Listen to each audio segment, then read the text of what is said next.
when we start to look at the pelvic floor as this huge influence with the hip, with the back, with all of those things, it's super important to start to look at how they are coordinated. Are they weak? Are they strong?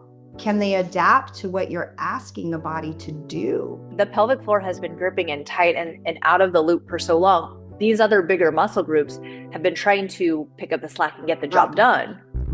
And that's why, if they're going to PT and just getting the hamstring treated, or they're trying the shockwave therapy or the dry needling or whatever, and maybe it helps a little bit, but it doesn't actually resolve the problem. It's happening in cycles or year after year after year.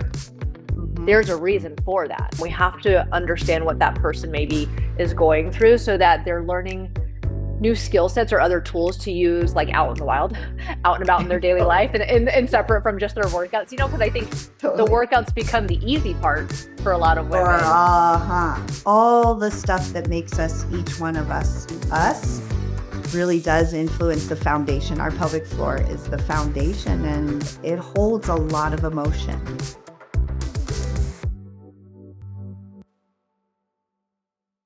Today, we're talking about one of the most common misconceptions we hear from active women that are struggling with nagging hip pain in relation specifically to the pelvic floor.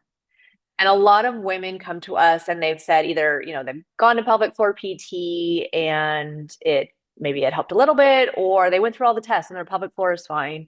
Or maybe they haven't even heard much about the pelvic floor and nobody's really brought it up as part of their potential situation. So we want to make sure people understand how important the pelvic floor is, and not just from a strength or weakness or tightness standpoint, but from the overall involvement with how the pelvic floor works with the rest of the body. I'm Dr. Jessica Warnicki. I'm an orthopedic and pelvic floor physical therapist, and I specialize in helping active women really get to the root of their persistent hip pain symptoms. And through the Healthy Hips formula, I help women connect the dots between movement, the pelvic floor function, and the brain-body connection as well, so that they can really stop chasing symptoms and understand how to make lasting progress. Today, I'm joined by a fellow team member, another orthopedic and pelvic floor physical therapist, Mollie. And Mollie, I think this is just such an important conversation because of how often it comes up and how so many people just don't realize the role of the pelvic floor function or how it could be involved with something like recurring or persistent hip pain. So there's so much more to the story. Definitely want to dive in. And I think maybe one of the best places to start is really highlighting like what we hear, what most women think of pelvic floor therapy is, or what the pelvic floor is itself. So if you can maybe speak to what you hear often when women come to us. Oh, it's a big one. Yes, most people think pelvic therapy is Kegels. Oh, I've done Kegels. I know what a Kegel is. I can squeeze my pelvic floor. I know how to do that. Or maybe they've gone to pelvic floor therapy because they've had a little bit of leakage and they resonate with pelvic floor therapy as only if I'm leaking, do I have a pelvic floor problem? Or another common one is pain with sex. Painful intercourse, that probably triggers most people to go to pelvic floor therapy, but it's not all of that. Just because you can have sex that is not painful does not mean you don't have pelvic floor involvement. But yeah, that is probably the most common. That's what they think a pelvic floor therapy does, and nothing to do with the hip. Hip pain, for some reason, hip pain and pelvic floor has not really been connected. But as we know, it is so much of the story of the women that come to us, even if they don't think they have pelvic floor involvement, because they don't have pain with intercourse, or they're not leaking, or they don't have pain down there or whatever, and it's only in their hip, they think, wow, therapy on my pelvis? Why, or on my pelvic floor? Why do I need that? Yeah. And I also think too, I mean, obviously, I think in general, more people hear about it in relation to being pregnant or the postpartum phases, even if they're not really getting enough pelvic floor therapy for postpartum. But I think the other thing that surprises me, especially in some of the women that we'll work with who are a little bit more removed for maybe that postpartum part of life. They're closer to perimenopause or menopause, and a lot of them have had polyps or fibroids or hysterectomies or things like that.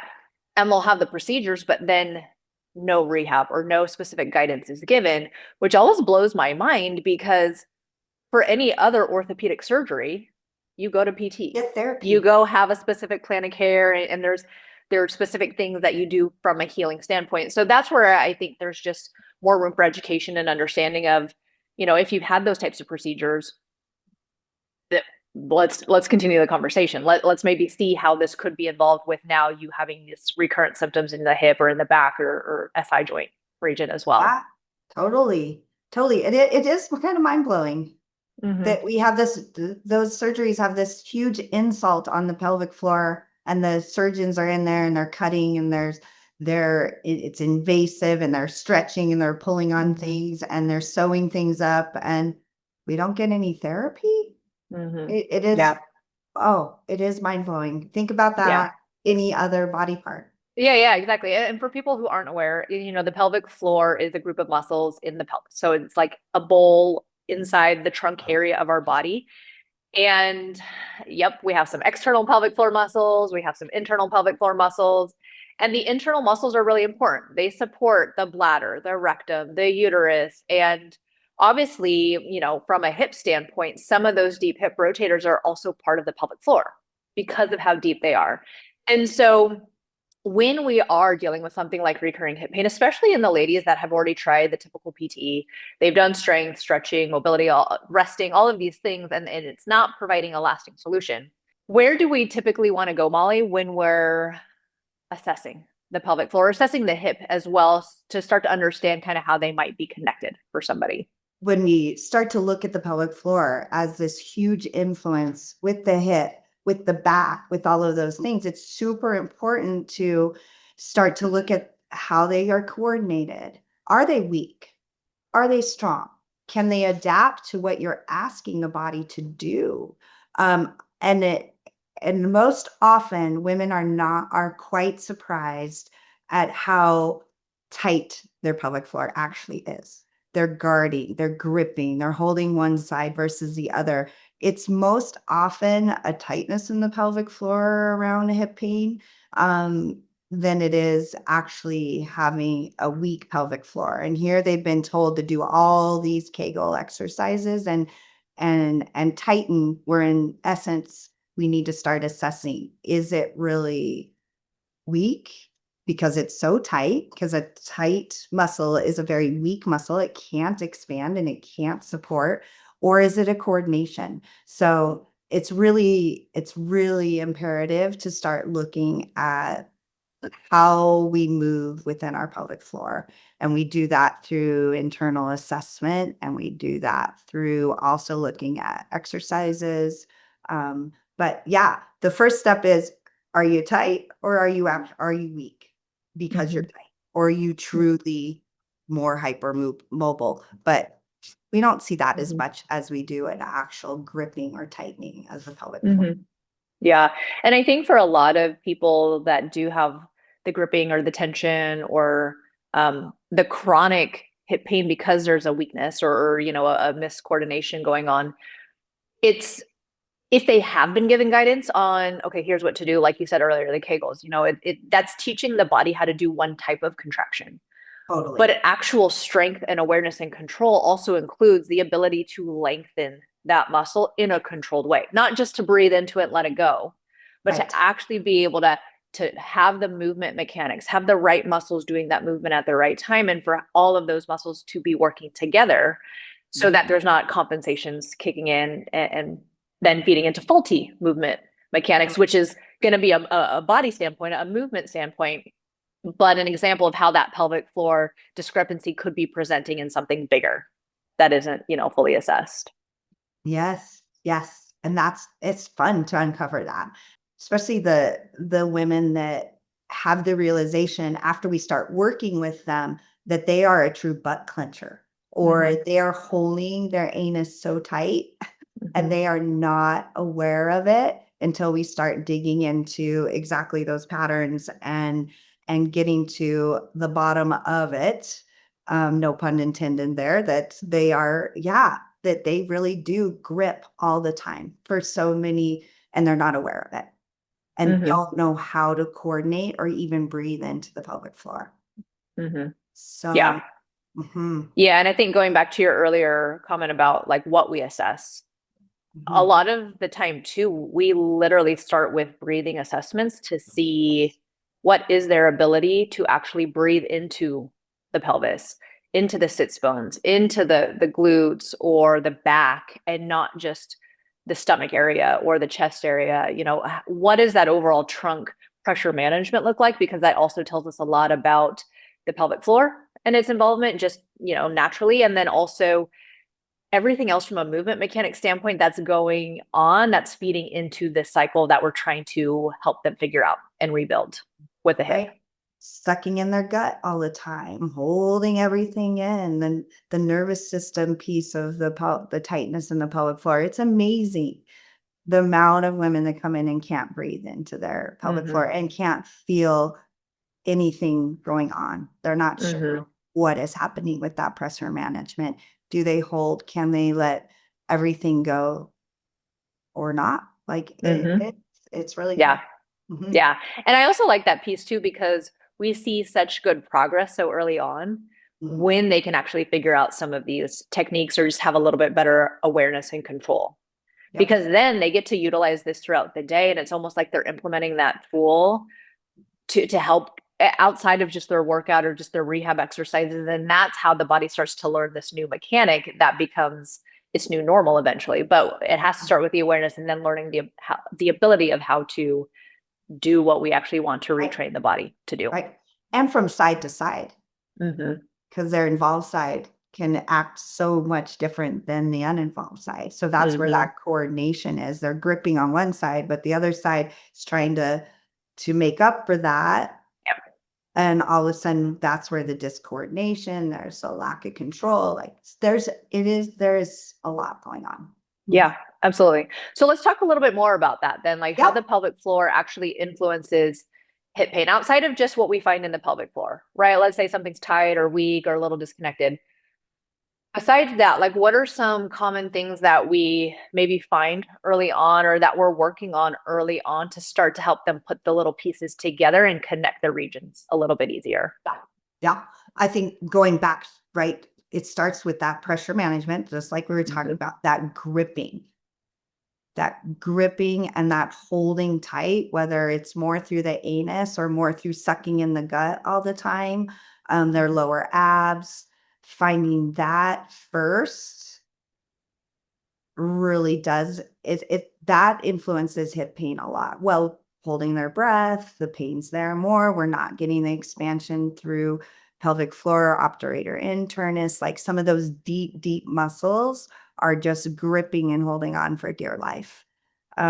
So really getting to that first makes the biggest difference. And it comes from awareness. And that may take Mhm. some of our women, it takes a couple weeks for them, 3 weeks, 4 weeks to really Mhm. go, oh, the light bulb finally goes off. And Mhm. now we can really actually start to unwind some of those patterns. A lot of the women come in and they also have like hamstring tendinopathies or glute tendinopathies or Mhm. just recurrent strains or things like that in the adductor, the groin area, the hamstrings. And so to us, that's that sign of like, hey, the pelvic floor has been gripping and tight and out of the loop for so long. These other bigger muscle groups have been trying to pick up the slack and get the job Drop. done. Mhm. And that's why, if they're going to PT and just getting the hamstring treated, or they're trying the shockwave therapy or the dry needling or whatever, and maybe it helps a little bit, but it doesn't actually resolve the problem. It's happening in cycles or year after year after year. Mhm. There's a reason for that. And that's, I think, one of the keys for so many of these active ladies early on is like, okay, if your hamstring just doesn't know how to control and do its role because it's trying to make up for something else. We have to first teach that something else what to do.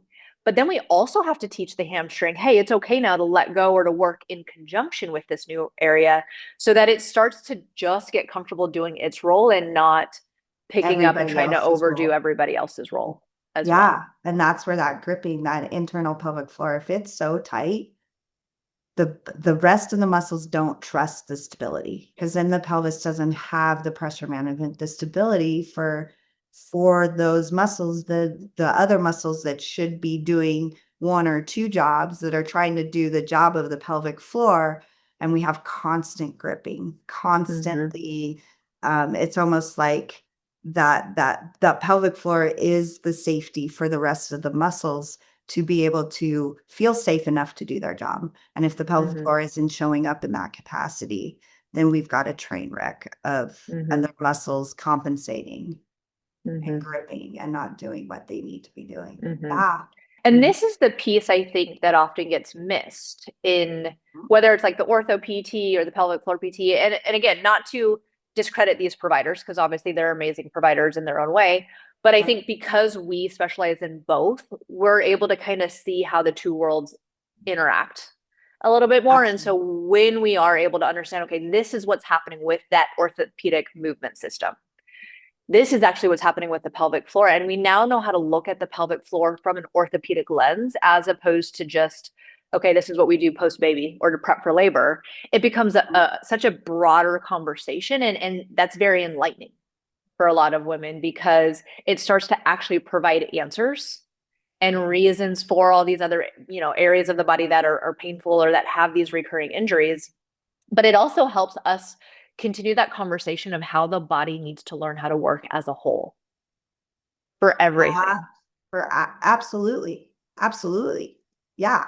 Because we really don't know what we don't know until somebody starts really pointing it out. Like, okay, have we tried this with your breathing? How about that? And this motion, and this is how this exercise ties into what we're working on, letting the pelvic floor go. So it's a puzzle and a lot of moving parts. But when you have the expertise in the pelvic floor and we have the expertise in the hip, and we can start putting that picture together, that it makes sense. You had a hysterectomy and this is happening. Oh, you've had 4 babies and nobody did anything else with your pelvic floor. Oh, the coordination that then happens. And now you have hip pain. So it's fun to put all those pieces together. Yeah, it really is. And obviously, earlier you mentioned some of the assessments we do with like the internal assessments and like just the awareness assessments. But it also doesn't stop there, right? No. Like that's almost like the light bulb for a lot of the women we work with. But then it's interesting to see them evolve in their like understanding, or, thinking they've got it. And then they're like, well, wait, now we're bringing in the foot. Now we're bringing in the shoulder. Now we're trying to like have impact. Like, oh my gosh, what is my pelvic floor supposed to be able to do with this? And that's where, again, we have to continue the momentum and bridge that gap. We can't just say, okay, great, you check this box, you can do these exercises. Now go try to run. We still have to continue to guide those progressions and make sure that there's no other missing or weak links throughout the chain, because otherwise it's just going to take a little bit of time for that next piece to start talking Down. right? Yeah, totally. Yeah, because we start to look at the coordination of the pelvic floor. It can start to turn on too early, and then the hamstring can't do its job, or it's not firing at all when we start doing impact. You can do it when you're closing your eyes and you've got controlled breathing and you're really in that space. But what happens now when we're trying to walk fast or run and control the breathing, and what is the pelvic floor doing? So it builds the layers on top of layers on top of layers. Yeah, and we don't have to get too much into it in this conversation, because I know we've talked about this at length before in other videos, but we are just talking about the musculoskeletal, like the movement stuff. What about what that person does for a living, or their other responsibilities, or the stressors that are going through, or hormonal factors, or all of these other pieces that, again, even if you have the perfect exercise routine, these other triggers are potentially feeding into whatever pelvic floor compensations or dysfunctions are occurring. And so we can't ignore those pieces either. We have to talk about them. We have to understand what that person maybe is going through, so that they're learning new skill sets or other tools to use like out in the wild, out and about in their daily life, and separate from just their workouts, because I think the workouts become the easy part for a lot of women. Yeah. But that's not the whole Yes. conversation. Yeah. Yeah, the workouts do become almost the easy parts. It's like, who Mhm, is this person in front of us? What's their history? What's their daily life look like? What are they chasing? What age group are they in? Like, mhm, wow, it influences everything within the pelvic floor, back into even their childhoods and all the all the stuff that makes us, each one of us really does influence the foundation. Our pelvic floor is the foundation and it holds a lot of emotion too. mhm, So working through the emotional piece of what the pelvic floor even does for us on a daily basis. Some mhm, people turn that area off. They don't connect mhm, with it, and it's bringing it back online and loving ourselves through it. mhm. Yeah. Yep. So And just being like gentle yeah. and compassionate. Mhm. I think a lot of ourselves, but also the women we work with, they're the givers, right? They're doing everything for everybody else. And they're also the high achievers, right? Like everything that they've done has gotten them to this place in life. And so it can be hard to not be your own biggest critic or, a little bit more intense on yourself, but that's just it's part of the conversation when we've had these chronic Absolutely. tightnesses or hip pain recurrences as well. Totally. Oh, Yeah. it's fun. It's Yeah, fun to put it it all is. together for people. Let's transition a little bit. Yeah. What if somebody doesn't have typical pelvic floor symptoms? What types, I know we've talked a little bit about like the different areas of the body that we look at and how they can be involved, but let's maybe talk a little bit about some clues that women might notice, even if they don't have like leaking or pain. Like, what are some other clues that could indicate, hey, we got to actually pay attention to the Oh, pelvic floor and understand it more thoroughly than maybe what they've already done thus far? so many clues. SI joint pain, huge, right?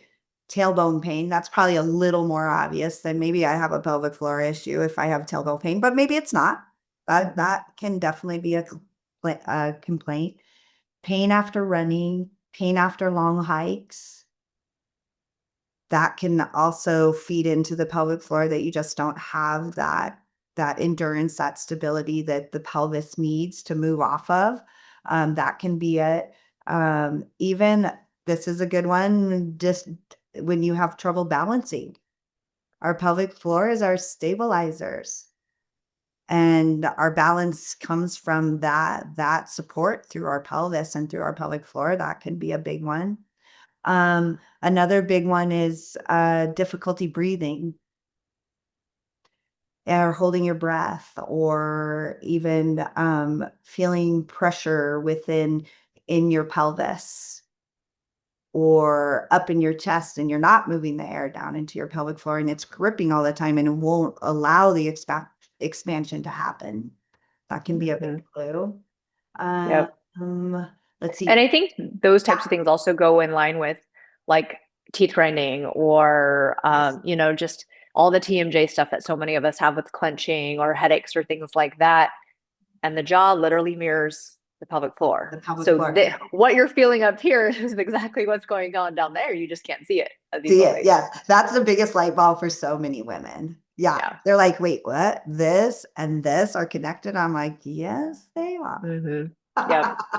Yep. So Absolutely. that's a big, light bulb.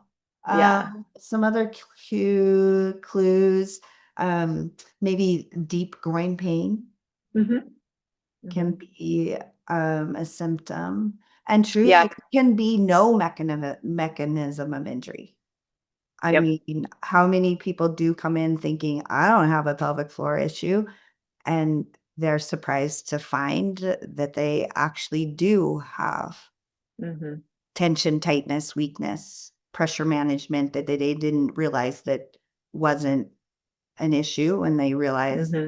with training that, "Oh, I really do hold my breath, and I do have a problem in my pelvic floor." So And I think it's interesting too because again, a lot of the women come to us and I'm like, well, how did this all start? When did it start? And they're like, there wasn't really an actual injury or event that triggered it, mhm. but something else shifted in life, right? Good or bad. they graduated or they moved or they got a job or they quit a job or got a divorce or lost a parent, so there's always something else going on around that time, even if it's a few months preceding, where it was like their pelvic floor was holding on and gripping, and it's almost like that was the cherry on top of just all these other compensations that maybe had been going on for years in the background, and it just needed that one final One thing. trigger Yeah. to get it going. Well, right. And it's amazing. Oh, I don't have any, I never had anything happen to my pelvic floor. I'm like, you've had 4 babies and Yep. okay, you're not connecting that there was some Yep. trauma in your pelvic floor Yep. with having 2, 3, 4 pregnancies. So it's an interesting disconnect, but that was 15 years ago. Okay. Mhm. Was 15 years ago, but you're a marathon runner, you've done this, and did you have any pelvic PT back when? No, they just sent me on my way. So yeah, that's that is Yeah. fun to, okay, you don't have the connection that there was a trauma to your pelvic floor at that time. And on the flip side too, some people, they have the impingements or the labral tears, or they've had the actual injury. And again, even though those might be a specific injury to a different tissue or something in the hip joint, the pelvic floor cannot not be affected by those things, even if it's not the main driving factor, simply because of the anatomy and how those muscles sit together. Yeah. And so that's another common thing too. And I think why a lot of women who have labral tear surgery or impingement surgery, and it doesn't actually change the pain, Right. because it wasn't actually the real source of pain, or because they just didn't learn the mechanics afterwards of like how to actually train those two areas together to help recovery, So I think that's another important piece that we work on with a lot of the ladies, whether it's surgical related or even just, I've had plantar fasciitis, I've sprained my ankle every other year type. It's like, okay, there's a reason this keeps happening. Higher up the chain is being affected by all of this. And it circles through, right? Then you change your gait. So now you're not walking the same. So the pelvic floor muscles aren't functioning the same and it hurts. So now I start holding my breath and now I'm clenching because my hamstring isn't working. Like, Yeah. Yeah. Just, it all comes, yeah, you cannot ignore the pelvic floor when there is, especially a hip pain, but down the chain. Mine started in the foot and worked itself up to the hip then. So Yep. Yeah. Yeah. And I think overall, I mean, this conversation is meant to just like get people thinking in a different way, or maybe have a little bit more awareness of conversations to have with providers or things to consider if any of this sounds like, your own history, because it's not necessarily that the solution is black or white. It's like, okay, the pelvic floor is involved. Now here's what you do. But understanding, hey, this pelvic floor piece is so fundamentally important for recurring hip pain, for back pain, aside, like just the recurrent injuries, but also once we calm the pain down, we want to help your body restore a better type of foundation. We want it to be easier to continue to be active or do more things with your goals and not keep having these cycles or these flare ups because the foundation is faulty. And so that's really, I think, why we're also so passionate about really starting from the inside and building outwards, and then teaching women how to understand and feel that for themselves so that they can carry it forward with everything else that they're doing physically. Right. Yeah. The empowerment. Yeah. The teaching the women, the awareness of how their bodies are behaving, acting, changing so that you can feel empowered to take care of yourself too. And have that gift of first the curiosity of what's going on and not just being frustrated or angry all the time or whatever. Like, let's shift this paradigm so that instead of a symptom coming up and being angry, a symptom comes on up and you're like, okay, what could be going on? Am I not breathing? Am I not doing this? Like, that's the part I love too. Let's shift the mindsets. Yep. Absolutely. Well, thank you for having this conversation with me. I always love My these, fave. and I just, for women everywhere, this is so important. So if today's conversation made you realize that maybe there's more to your hip pain than you've been told, we'll link our Healthy Hips Formula training below. In it, we walk through the movement patterns, the pelvic floor function, and even the brain and how they all work together so that, we're looking at everything as one connected system and, what can actually change or what has to happen for lasting recovery to be possible. So check that out and enjoy.